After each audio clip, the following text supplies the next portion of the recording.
اللہ،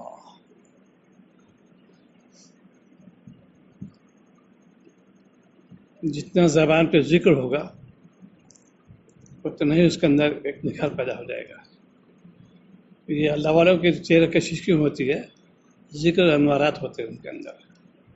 زبان ذکر کر رہے ہیں، دل میں گیا، اس کے ذریعے سے ایک روشنی پھیل جاتی ہے پورے اعضاء میں.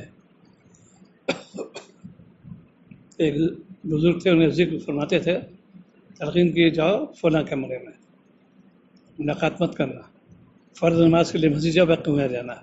ذکر لگا دی ان کو. اتنے برسہ زمانہ آ گیا تو ذکر مشغول تھے کہ لکڑی اوپر سے گری، ان کے سر پہ گری، سر ٹوٹ گیا. ظاہر اس میں ہر قطرے میں اللہ اللہ آتا تھا اس کا، ہر قطرے میں اللہ، اتنا ذکر کیا انہوں نے. ایسے لوگوں کے قصے کرنے تھوڑی حقائق ہے یہ. آج ہماری زبانیں غیبت میں، جھوٹ میں، بہتان میں، گالی گلوچ میں لگی ہوئی ہے. اس لیے اس میں کام نہیں آ رہا ہے. کام کے لیے ضروری ہے کہ دل کو صاف رکھ لو اپنے اندر، اور دعا بھی کہ اللہ تعالیٰ میرے دل کو صاف کر دیا.